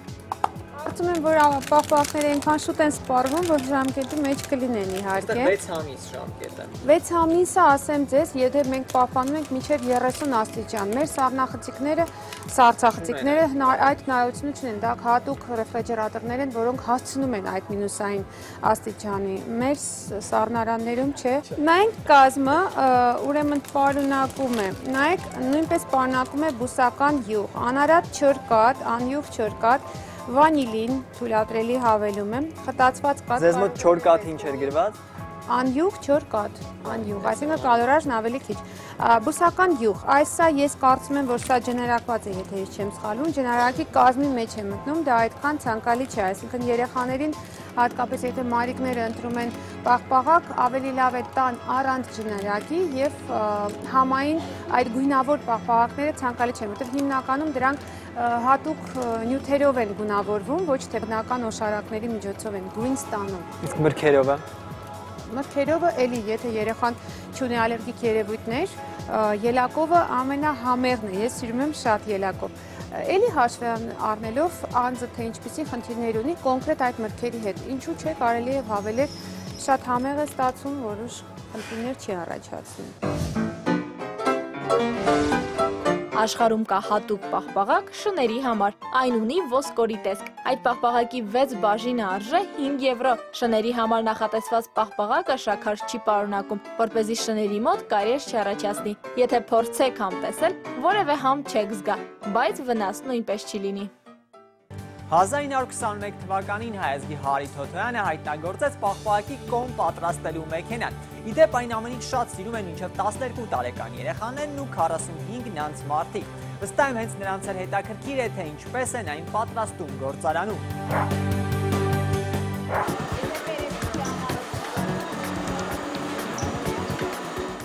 Աշխարհում երևի չկա մի մարդ, որ պաղպաղակ երբևէ կերած չլինի։ Մեծերի ու փոքրերի այս համեղ քաղցրավենիքը այժմ առաջարկում ենք պարզել, թե իրականում ինչպես է պատրաստվում, իսկ այդ հարցում մեզ կօգնի պաղպաղակագործ Գայանե Սաղաթելյանը։ Բարև ձեզ։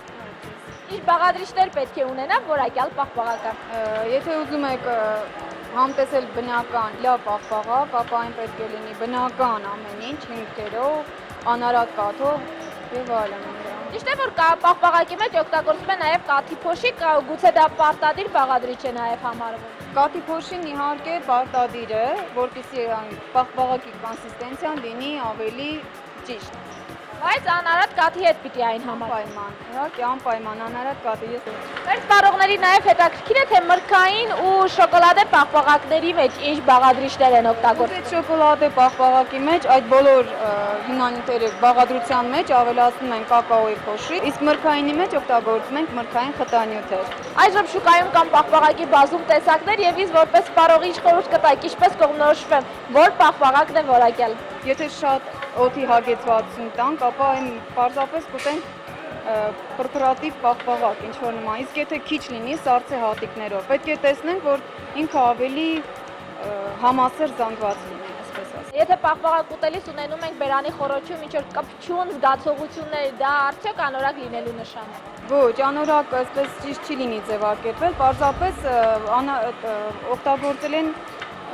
փոխարինիչներ, այսպես, սննդային փոխարինիչներ։ Իհարկե դա առողջությանը վնասակար չէ,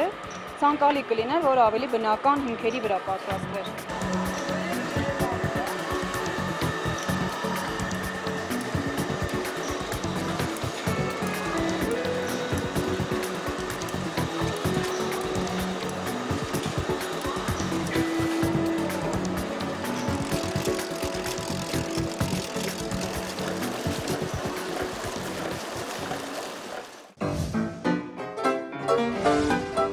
Այսօր աշխարհում գոյություն ունի ավելի քան 700 տեսակի պաղպաղակ, սակայն այդքան պաղպաղակ ձեզ կառաջարկեն միայն Վենեսուելայում։ Օրինակ, Քորոմոտո սրճարանում ձեզ կարող են առաջարկել բոլոր պաղպաղակների տեսակները։ Իդեպ, ԱՄՆ-ում հուլիս ամիսը հայտարարված է պաղպաղակի ամիս։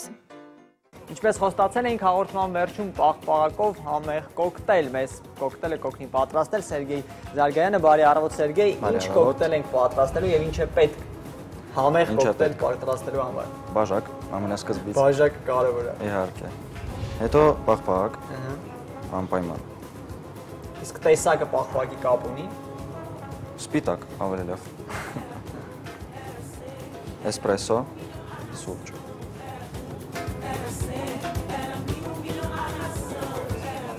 Կարամելի սիրոպ։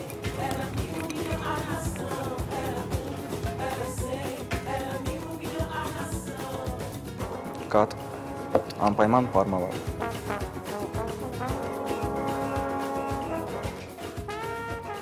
Եվ սլիվկի, պրպուր։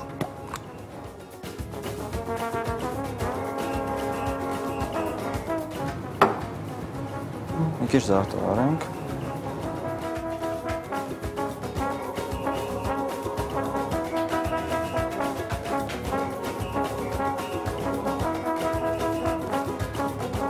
Մեր կոկտեյլը պատրաստ է,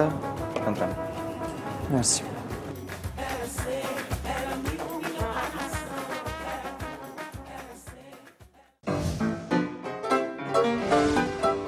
Պաղպաղակը շարունակում է պայքարել Գինեսի ռեկորդների գրքում հայտնվելու համար։ Օրինակ, ամենամեծ պաղպաղակե ձնե մարդը պատրաստել են Ռուսաստանում։ Նրա հասակը 2 մետր է, քաշը 300 գրամ։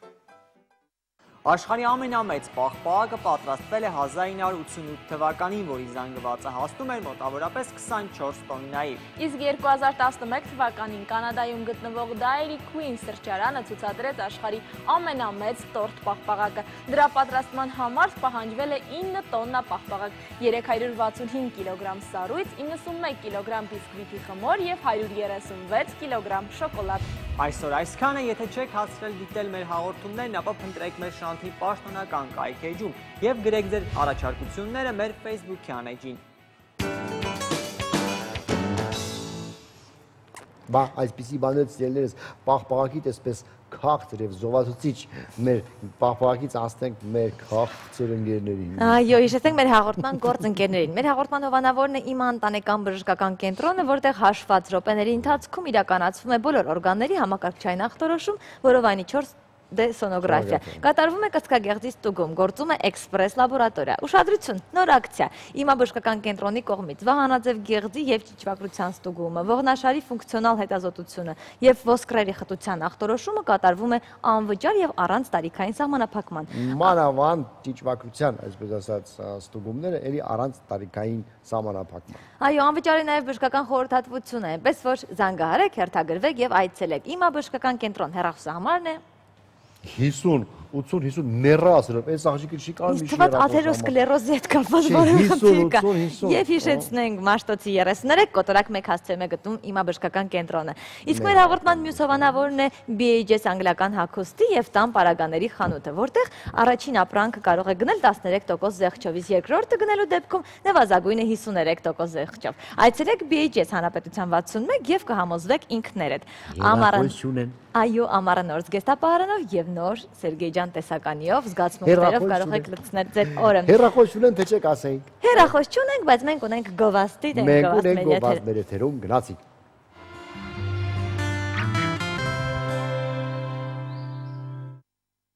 Այսպիսի գեղեցիկ ամառային տեսահոլովակ այսօր Երգչուհի Աստղիկ Սաֆարյանը, ինչպես նաև Շալոմ տեսահոլովակի ռեժիսոր Արմեն Փիրիմասյանին մեր տաղավարում են։ Սիրով ողջունում ենք ձեզ, բարի առավոտ։ Բարի առավոտ։ Միանգամից պատմեք այդ երգ ինչի, այսինքն ինչի Շալոմ, դա ինչ է, Իսրայելից եք եկել, հա, ձեզ։ Չէ, ոչ, բարև, բոնժուր։ Հանդերձանքից ասենք ելնելով նմանեք։ Ինչպես միշտ իմ բոլոր աշխատանքները, իմ բոլոր երգերը ունեն երկակի եւ փոխաբերական իմաստներ, այսինքն երբեք ես պարզ, այսպես պարզունակ ոչինչ չեմ ներկայացնում։ Ինչու Շալոմ, որովհետեւ երկար բացակայությունից հետո բնականաբար իմ վերադարձի բարևը պետք է լիներ նորովի։ Եվ դա համատեղվեց երգի ընդհանուր թեմայի հետ, իսկ երգը խոսվում է հրեա երիտասարդի մի կերպարի մասին։ Դրա համար էլ կրկներքը դառնում է Շալոմ, քանի որ երգում, եթե բառերին ուշադիր լինենք, ասվում է, երբ որ ես նրան ասում եմ hello, նա ինձ պատասխանում է շալոմ, շալոմ։ Իսկ ինչու հրեա, դա ուղղակի վերցված է օտարերկրացու մի մոդել, որպես, հա, օրինակ։ Այսինքն նրա փոխարեն կարող է լինել նաև իսպանացի, պատմվեր նրա մասին եւ բնականաբար կրկներքը լիներ օլա։ Եվ կարծում եմ արդեն էլ հարց չէր առաջանա, ինչու օլա, հա։ Լավ, շատ լավ, ուղղակի դու ասացիր, որ քո երգերը այսպես ունեն կրկնակի իմաստ, ունեն բան, ուզում ես ասել, որ մեր այլ երգչուհիների, երգիչների երգերը ավելի պրիմիտիվ են, այսպես շատ ուղղ են, իսկ քոնը ավելի խորը, հա։ Չէ, ոչ թե պրիմիտիվ, ոչ թե այլ երգիչներին քննարկում եմ, այլ խոսում եմ միայն իմ մասին, որովհետև ես միշտ փորձում եմ իմ երգերում ոչ թե ուղիղ իմաստով ներկայացնել խոսքս, այլ եթե ինչ-որ մեսիջ ունեմ փոխանցելու, ապա դա ներկայացնում եմ այլ կերպով, այլ իմաստով, հա։ Տվյալ երգում, օրինակ, երգի մեսիջը կայանում է այլ տեղում իրականում, երբ երգում էլ ասվում է, որ if you want to be my own, welcome to my world. Եթե ուզում ես լինել ինձ հետ, ապա պետք է մտնես իմ աշխարհ, իսկ իմ աշխարհը դա հայկական աշխարհն է, հա։ Այսինքն այստեղ բացատրվում է օտարերկրացու հետ հարաբերություն եւ ավելի ինչ-ինչ նկատառումներից ելնելով կարող եմ ասել, որ սա նաև հայկականի պրոպագանդումն է, քանի որ ես փոխաբերական իմաստով ասում եմ, որ եթե մենք ունակ ենք ընդունելու եւ հասկանալու ձեր շալոմները, ձեր ազգայինը, ձեր մշակույթը, ապա դուք էլ պետք է ընդունեք մեր բարևները, մեր մշակույթը եւ մեր ազգայինը։ Ինձ թվում է այդ ռեժիսորին ասեմ, ոնց որ թե Աստղիկը ստեղ չի, հա, այդպես բամբասենք իր մասին։ Ինձ թվում է դա ինչ-որ նեղ անձնական ինչ-որ մի բան է եղել իր մոտ, արտասահմանում հանդիպել է միգուցե ինչ-որ մի երիտասարդի, ինչ-որ պրոբլեմ է ունեցել եւ դրա համար է գրել այդ երգը, ցավացել է, հա, այսինքն միշտ ցավն է, չէ՞ արվեստագետը տալիս իր։ Ինձ թվում է հակառակը չի հասել։ Դե քանի որ այստեղ չի, հակառակը, որովհետև ես ինչքան գիտեմ, այս երգը գրվել է հրեա երիտասարդ, որը աստղիկ ընկերներից է եւ ավելի ոգեշնչվելով իր կերպարին դրվել է, ոչ թե կռիվ, այլ լավ հարաբերություններ են գերակայում։ Իրականում պատմվել է այդ կերպարի մասին, բայց ընդհանուր երգը այդ կերպարը ուղղակի վերցված է որպես մոդել, հա, որպես մոդել, որպես օրինակ այլ երկրի ներկայացուցիչի, որպես երգը իրական հիմքեր ունի։ Ինչ որ չափով այո, որովհետև կերպարի մասին պատմվել է իմ մտերիմ ընկերներից մեկի ուղղակի կերպարից ոգեշնչված։ Բարևեք ձեր հրեանքերոջը, լավ, հետաքրքիր ռեժիսորին միշտ աստղիկին որպես ոճային երգչուհի են ավելի ընդունում եւ հիմնականում նրա ոճից են ավելի շատ խոսում։ Հեշտ էր աշխատել աստղիկի հետ եւ իրականում ինչ էր ուզում տեսահոլովակի միջոցով ասել։ Պահանջ կոտ է թե ոչ, կմահաճեր։ Պահանջ կոտ է թե կմահաճեր։ Աստղիկ հետ աշխատելը շատ հեշտ էր, շատ բծախնդիր մարդ է, որը շատ բծախնդիր է, որ ինձ շատ է դուր գալիս այդ բծախնդիր լինելը եւ ավելի, ինչպես ասեմ, երբ որ մարդու հետ որ գործ ես անում եւ ինքը շատ պատասխանատու է մոտենում իր գործին, դու ակրկնապատիկ ես սկսում պատասխանատու մոտենաս այդ աշխատանքին։ Երկրորդը սիրում եմ իր ճաշակը, թե ոճային առումով եւ շատ հեշտ ստացվեց այդ ընթացքում։ Սազը դիրեն գոմ։ Սազը չեմ դրել, ասում եմ։ Մենք աստղիկի քեզան շատ ենք սիրում։ Ուղղակի ես կուզեի ասենք ինչ կուզեիր փոխել իր մեջ, հա, ինչն է քեզ նյարդայնացնել աշխատելու ժամանակ։ Անկեղծ ասած աշխատանքի ժամանակ ոչ մի բան չի Ինքը ստեղ չի արխայնացած։ Չի ներվայնացել ոչ մի բան։ Ցավոք չեմ ասել այն բանը, որ կուզեիք լսեք, չկա տենց բան, իրոք, որտեղ ամեն ինչ շատ լավ է եղել ու շատ հարթ մեր մեջ։ Ուզում եմ հենց դա լսեի, չի ուզում լսեի, որ նա պահանջկոտ է, որ նա քթիմազ է անգամ ինչ որ հարցերում եւ ասենք կուզեիր ասենք չաշխատել, բայց ուզած աշխատում ես։ Եվ մի խոսքով, տեսահոլովակը մենք ուզում ենք ամառային բարձր տրամադրություն ստեղծենք եւ որտեղ կա թեթևություն, մեր մոտ մի քիչ շատ ծանր ամեն ինչ, մի քիչ այդ թեթևությունը, հանգստությունը, գունավոր լինելը եւ իհարկե, եթե նկատեք վերջում ավարտվում է բարև եւ ինչու ոչ, եթե մենք ասում ենք շալոմ, ինչու ոչ պրոպագանդում ենք նաեւ բարևը, որը կարող է օրինակ ուրիշ երկրներում ասեն բարև։ Միշտ մենք ասում ենք հայ, պրիվետ եւ հայ կամ հելո ասեմ, բարև միշտ այդպես է։ Տեսահոլովակից հետո իմ շատ այլ ազգի ընկերներ ասում են բարև։ Ինձ գրում են հաղորդագրություններ եւ Google-ով թարգմանած գրում են բարև, շնորհավոր Google-ով այսպես թարգմանած ինձ այնքան հաճելի է իսկապես, երբ որ այնքան է հետաքրքրել այդ հայկականը եւ այնքան է գրավել, թեկուզ այդ բարև բառը, հա, որ իրենք նույնիսկ ժամանակ են ծախսել, հա, թարգմանել են, որպեսզի ինձ այդպես շնորհավոր են եւ բարև են, շատ իսկապես, երբ որ զգում ես, որ մեսեջը տեղ է հասնում, իսկապես շատ հաճելի է։ Մեր տաղավար գալիս են շոու բիզնեսի ինչ որ այդպես ներկայացուցիչներ, բայց երբեք այդ հարց ոչ մեկին այդ հարցը չեմ տվել ինձ, որովհետեւ չի հետաքրքրել, իսկ դու կարող ես ոչային ես մի փոքր տարբերում ես բոլորից մի հատ հարց կուզեի տալ։ Ինչը կա որ քո մեջ կփոխեր, հա, ասենք ինչն է որ չես սիրում քո մեջ։ Շատ բաներ կան իմ մեջ, որ այն ամենը որ քեզ խանգարում է, էլի։ Շատ եմ խորենայում ամեն հարցին, ինչը ինձ արդեն խանգարում է։ Այսինքն ամեն ինչին, եթե վերաբերվում եմ, հա, եթե սկսում եմ առնչվել դրա հետ, ամենայն լրջությամբ եմ վերաբերվում եւ ամբողջությամբ խորությամբ ուսումնասիրում եմ տվյալ հարցը։ Բայց շատ անգամ զգում եմ, որ ավելի ճիշտ կլինի թեթև նայել եւ ավելի ճիշտ կլինի այսպես մակերեսորեն վերաբերվել այդ հարցին, միգուցե ավելի հեշտ լուծվի այդ հարցը նման դեպքում։ Ես իրական հոգեբան չեմ, բայց ինձ թվում է դու հիմա քեզ գովելով ես զբաղվում, ոչ թե ասում ես այն ինչ որ քեզ իսկապես խաղում։ Այ ոնց որ շատ հաճախ ասում են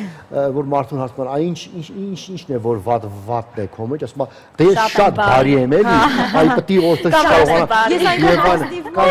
Ես ազնիվ եմ, դրա համար թքում են երեսից, դրա համար նստում են գլխից։ Չէ, մի հատ իսկապես հասկացի, այդ որ շատ խոր նստեն դա վատ բան չի։ Ես կարծում եմ որ վատ է։ Քեզ խանգարում է քո լավ կողմերից մեկը, վատ կողմ ունես դու։ Երևի ընկերները պետք է ասեն։ Իհարկե ասեն ընկերները, թե չէ։ Ասենք։ Սերգեյ ջան։ Կա, նու ասենք, չէ, ասենք, դա իսկապես վատ կողմ է, երբ որ հարցնում եք, այ ես ու տասան եմ։ Դե կա, մի հատ շատ դժվար հարց է դա։ Կամ ես քծիբ եմ, հա, ոչ մեկ ինչ կտանք, էլի ասենք։ Բայց դժվար հարց եք տալիս, որովհետև հիմնականում մարդիկ իրենց վատ կողմերը չեն նկատում, դա բնական է թվում իրենց մարդկանց, բայց ես որպես ընկեր եւ մոտիկ մարդ, որ 8 տարի երևի գիտենք, չէ՞։ Իսկապես մի կողմ, որ դու իսկապես խորշում ես այդ կողմից քո եւ կուզենալ փոխել։ Լավ, ինձ թվում է դրա մասին ասենք խոսի գովազդից հետո առանձին մտածել, մյուս անգամ որ գաս նորովագրես խոսել, օքեյ, շատ լավ։ Լավ, իրական տեսահոլովակը շատ պոզիտիվ էր, ամառային էր, դրամատուրգիան բարձրացնող էր։ Տեսահոլովակից դուրս ինչով ես զբաղվում, Աստղիկ ջան, քեզ որտեղ կարելի է լսել։ Ինչ ծրագրեր ունես։ Տեսահոլովակից դուրս այժմ աշխատում ենք բենդ ստեղծելու վրա, որովհետև ուզում եմ քանի որ ներկայացնում են փոփրոկ երաժշտություն, երաժշտության ժանրը թույլ է տալիս ակումբներում ներկայանալ նման երաժշտությամբ եւ փորձում ենք հիմա հավաքագրել մի հետաքրքիր բենդ, Հայաստանում այստեղ, այո, որ կլինի փոքրիկ ընտանիք, որտեղ ես ինձ ավելի կոմֆորտ կզգամ եւ կկարողանանք շատ գեղեցիկ մշակել բոլոր երգերը եւ համերգային գեղեցիկ ծրագիր կմշակենք եւ կներկայանանք տարբեր ակումբներում եւ ինչու՞ չէ նաեւ միգուցե չսահմանափակվենք Երևանով։ Հաճիկով կլսեմ ձեզ, նաեւ այ որ ասացիք չսահմանափակվենք Երևանով, նաեւ ողջունեցի, որտեղ մեր մարզերում իսկապես շատ կարիք կա որպեսզի այնտեղ որակյալ երաժշտություն եւ համոզված եմ, որ այնտեղի հանդիսատեսը շատ ավելի հետաքրքիր է նայում նման աշխատանքներին, այսինքն ավելի լավ աչքով եւ ավելի դրական աչքով եւ ավելի շատ է հասկանում օրինակ,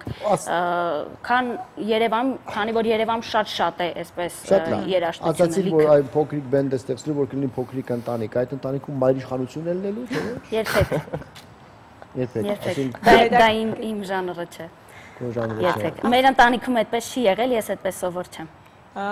Շատ լավ։ Աստղիկ ջան, հիմնականում մեզ մոտ ընդունված է կարծես, որ փոփ կամ սոլ կամ ռոք ոճի երգիչերգությունները հետո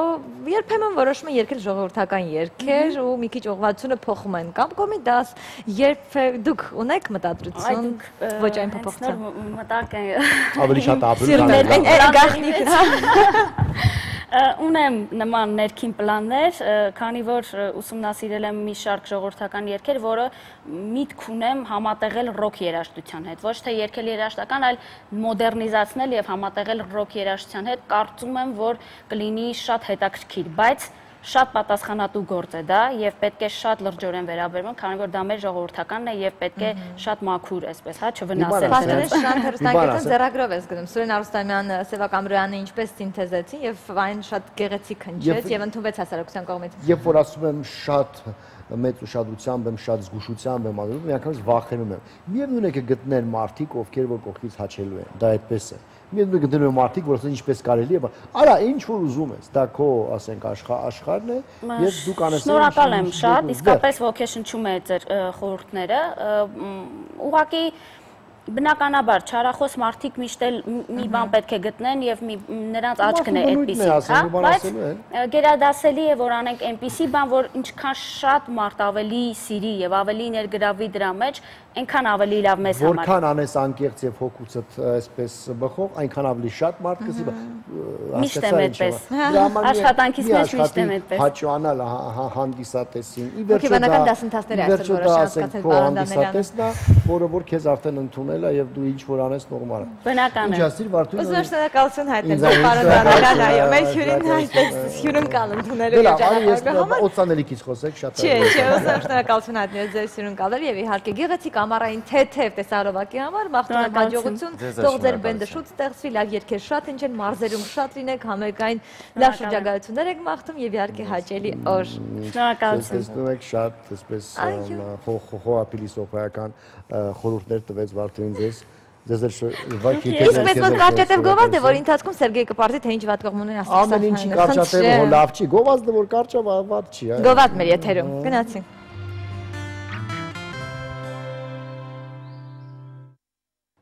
Մեր հարգարժան հանդիսատեսի օրվա դեղատոմսին ժողովրդական, այսպես ասած, էջերը շատ են սիրում։ Այո, գնացինք օրվա դեղատոմսը էջն է մեր եթերում։ Քանի բան է ուզում ասել, ինչ ստացվեց կներեք։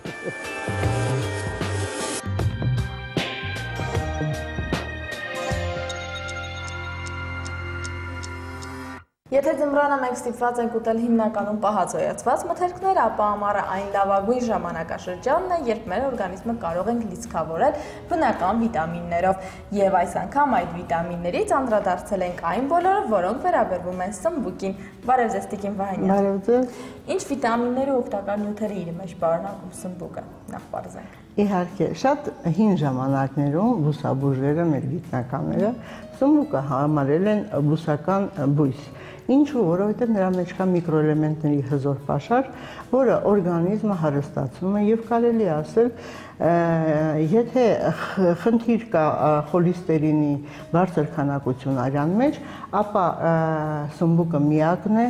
բոլոր բույսերի մեջ, բանջարեղենների մեջ, որ հեշտությամբ եւ արագ կարգավորում է, հեռացնում խոլեստերինը արյան միջից եւ կարգավորում սրտի աշխատանքը։ Սրտի աշխատանքը կարգավորում է նաեւ այն դեպքում, որովհետեւ նրա մեջ կա մեծ քանակությամբ կալիում, որը շատ քիչ բույսեր կան, որի մեջ այդքան հզոր պաշար է, եւ կարելի ասել այդ կալիումի շնորհիվ է, որ կարգավորում է ոչ միայն սրտի աշխատանքը, այլև կարգավորում է արյան անոթների, որպեսզի անոթները լինեն էլաստիկ եւ բացի այդ խոլեստերինը աստիճանաբար կչանա արյան մեջ։ Այդ օգտակարությունը քաղելու համար ցանկալի է սմբուկն ուտել խորոված, շոգեխաշած թե տապակած վիճակում։ Իհարկե կարելի է օգտագործել սմբուկը եւ խաշած, եւ կարելի է օգտագործել շոգեխաշած եւ իհարկե խորոված վիճակում։ Միայն ուզում եմ զգուշացնել, որ չի կարելի շատ աղանել, չի կարելի շատ յուղանել։ Իհարկե պետք է օգտագործել կենդանական յուղ, քիչ քանակությամբ, որովհետև յուրաքանչյուր անգամ սմբուկ օգտագործելով կենդանական յուղով նրանք խոլեստերինի քանակությունը չեն պակասեցնի արյան մեջ։ Իսկ եթե օգտագործեն բուսական յուղ կամ զեյթունի կամ արևածաղկի, ապա մենք գիտենք, որ նրանք նույնպես նպաստում են, որ խոլեստերինը արյան մեջ պակասվի, նվազի։ Եվ բացի այդ, քանի որ ունի նաև միզամուղ հատկություն, սմբուկը օրգանիզմից հեռացնում է կանգային ջուրը, երիկամների վրա է ազդում եւ եթե ոտքերը այտուցված են, իհարկե սմբուկ օգտագործելուց հետո այտուցվածությունը կիջնի։ Բացի այդ պարունակում է երկաթ, մանգան, ցինկ, կոբալտ, որի շնորհիվ որ եթե մարդը օրը օգտագործի 4-ից 5 անգամ սմբուկ, ընդ որում խորոված կամ տապակած վիճակում ենք նույնպես եւ օգտագործում։ Բայց պահպանում է իր օգտակարությունը։ Իհարկե ոչ, իհարկե ոչ, որովհետեւ ինչքան թարմ, այնքան լավ, որովհետեւ յուրաքանչյուր միրգ, անգամ եթե խնձորը մենք պահում ենք սառնարանում թարմ վիճակով,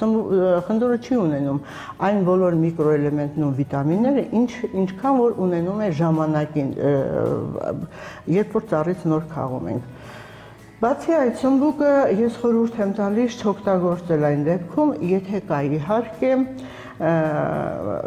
շատ խոշորացած եւ կարելի ասել ժամկետը անցած, երբ նորմալ չափի մեջ փոքր սմբուկենա նախապատվությունը տալ միջին չափսերի։ Միջին չափերի, որովհետև եթե